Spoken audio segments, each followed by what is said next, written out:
Hello, Zuko here, and I'm going to be doing the Manage Your Book Freakout tag. I don't know who this was originally started by, but it's a popular booktube tag, so I'm about to do that, and then I'm going to give you my updated 2020 reading goals, because I have changed what I wanted my goals to be.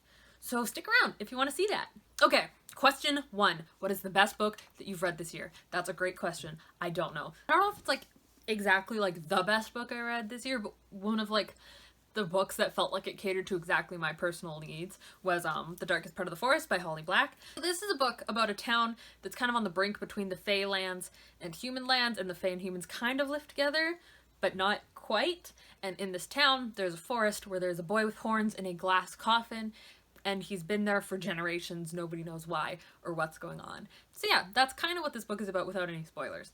I really love urban fantasy books, so this book kind of just hit all the right spots for me. That's really everything I could ask for out of a book, except maybe less straight romance, though there is a queer romance in this and no barrier gaze tropes, so I really enjoyed reading this book. Question 2 is best sequel you've read in 2020, and that would probably be Come Tumbling Down by Seanan McGuire. This is the 5th book in the Wayward Children series, and this follows a character from the first 2 books, Jack and her twin sister Jill.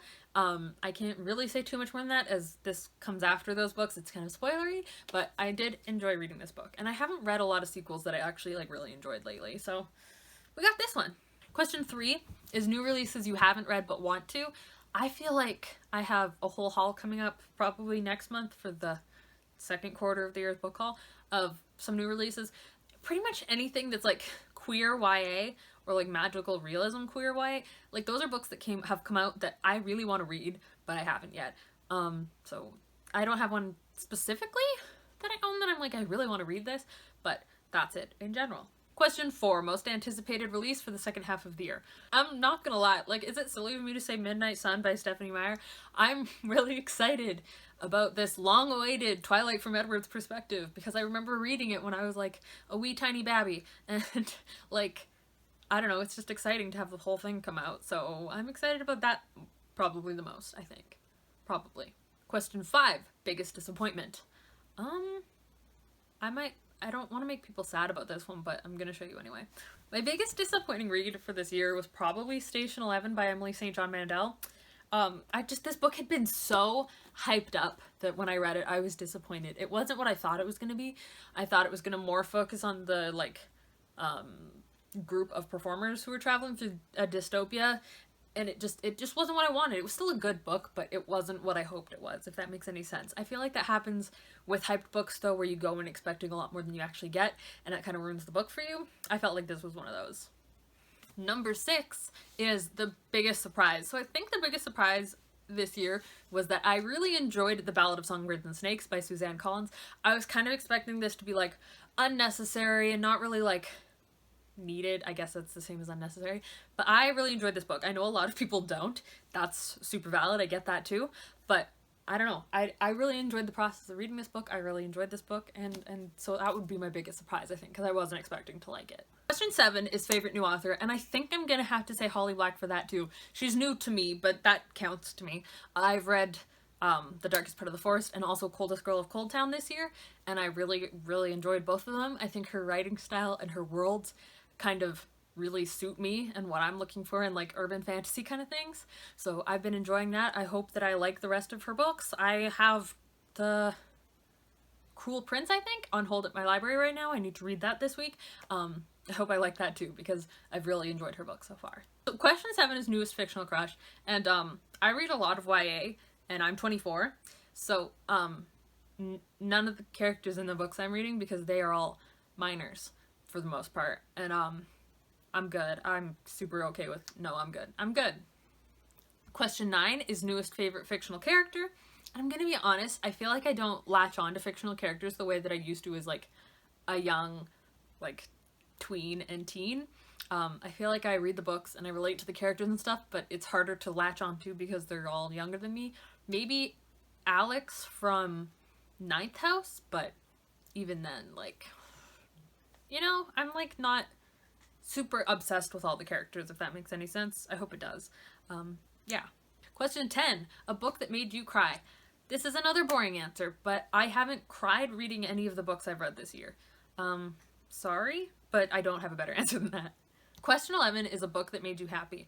I think that finally reading Charlie and the Chocolate Factory honestly made me pretty happy. Like, it was just such a fun, light kids read. Not the sequel. This has both the first book and the second book in it. I didn't care for the sequel. It didn't have the magic of the Chocolate Factory to me, but I really liked the first one, so I think that's a book that made me happy. Question 12 is what's the most beautiful book you have bought or received this year? And that would probably be Untamed by Glennon Doyle. My friend gave me this for my birthday, but a very, very late birthday present. I just think this cover is beautiful. Look at it. It's so pretty. What does the book look like under the dust jacket? Is it still as exciting? It's like pastel blue. That's still very pretty. But I don't know. This cover is just really pretty to me. So I'm gonna have to say this one. And question 13 is what books do you need to read by the end of the year? I think there are some series that I bought when I was younger that I probably should try to read to see if I actually want to keep them on my shelf, because I'm trying to get rid of a lot of the like trilogies and series that I bought when I was younger if I'm not actually interested in them as an adult.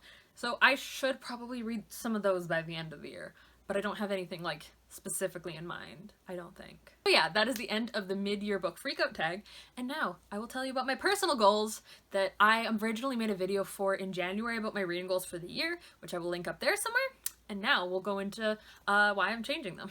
So I actually set 8, I think, goals for myself for the beginning of the year. The main one was to read 30 books, which I already did. I am on book 53, I think, right now. So that goal has been done. The next goal was to read a mashed potato book, which I did by reading Station 11 by Emily St. John Mandel. The next goal was to read a dystopian series, which I did by reading the Ashes trilogy by Ilsa J. Bick. I had another goal for reading an intimidating series, which, if you can see these, I think this book is 680 pages or something. And that was like huge to me at the time.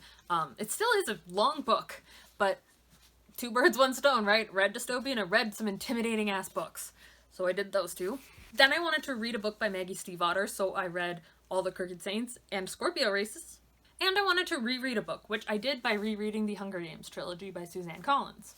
The only goal on my initial list that I haven't hit yet is reading a fantasy series, though right now I'm currently reading the first Game of Thrones book.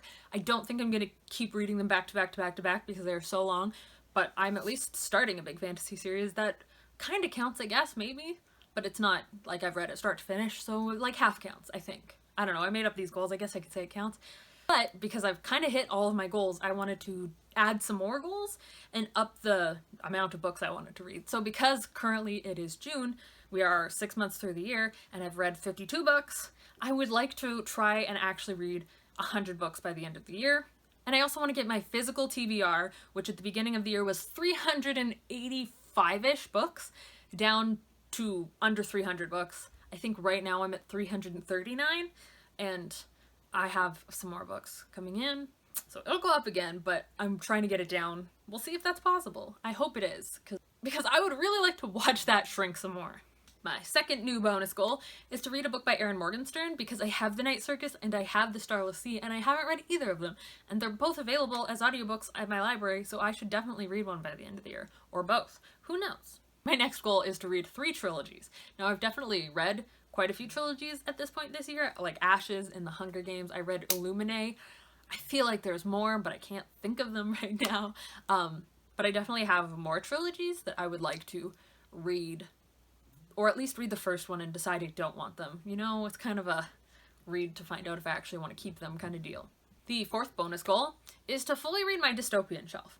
Now, when I first wrote down this goal, because I've had it sorted out for a while now, I had the I Am Number 4 series on that shelf, which it no longer is, and now that shelf is full of more books, but I learned that that wasn't even a dystopian series really anyway. It was an alien series, but it's unhauled anyway, because it just wasn't, for me, an adult-ass person.